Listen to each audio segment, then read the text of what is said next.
কি সংসারের কাজ করতে করতে নিজেকে যত্ন নেওয়ার সময় পাচ্ছ না? ভাবছো নিজেকে কখন যত্ন নেবে? তাই আজকের ভিডিওটা তোমার জন্য। একেবারেই আমি সকালে ঘুম থেকে উঠে এই কন্ডিশনে বসে নিজেকে রিল্যাক্স করার টাইম পাই না। সকাল 6টাতে আমিও ঘুম থেকে উঠে সংসারের প্রচুর কাজ সামলে এখন বসছি নিজেকে যত্ন নেওয়ার জন্য।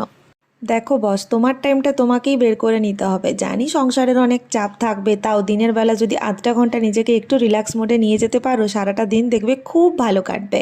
সকালবেলা আমি ঘুম থেকে উঠে কাজবাজ কমপ্লিট করে আধা ঘন্টা এখন নিজেকে দেবো বলে বসে পড়েছি। সকালবেলা ওই জানালার সামনেটায় বসলে না খুব ভালো হাওয়া দেয়। ওই একটু ফ্রেশ হাওয়া খেয়ে এখন চলে এসেছি ব্রাশ করতে। ব্রাশ করে চলো আজকে দেখাবো তোমাদেরকে স্কিন কেয়ারটা। সকালবেলা ঘুম থেকে উঠলে আমাদের স্কিনে প্রচুর অয়েল এক্সট্রাক্ট হয়, তারপরে এত কাজবাজ করার পর মুখটা পুরো কেমন তেল তেলে আর চিপচিপে হয়ে যায়। তাই আমি আমার ফেস ওয়াশ হিসেবে ইউজ করছি মামা আর্থের এই ফোমিং ফেস ওয়াশটা। Tree foaming face wash. ভালো করে স্কিনটাকে প্রথমে ক্লিনিং করে নেব। এই ক্লিনিং করার পরেই মনে হবে তোমার একটা আলাদাই রিফ্রেশমেন্ট নিজের মধ্যে কাজ করছে। ভালো করে ফেস ওয়াশটা কিন্তু সকালবেলা ঘুম থেকে উঠে মাস্ট ইম্পর্ট্যান্ট।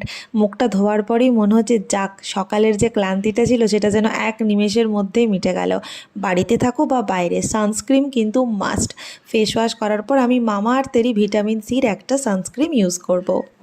ইউজ করার আগে আমি আমার বেডটাকে পুরোপুরি নিট অ্যান্ড ক্লিন করে দিয়েছি। এটা দেখলেই একটা গুড ভাইবস আমার মধ্যে আসতে শুরু করে। তোমাদের কার কার হয় গো, কমেন্ট করে অবশ্যই আমাকে জানাবে। তারপর সোফাটাকেও একটু ভালো করে ক্লিনিং করে দিলাম।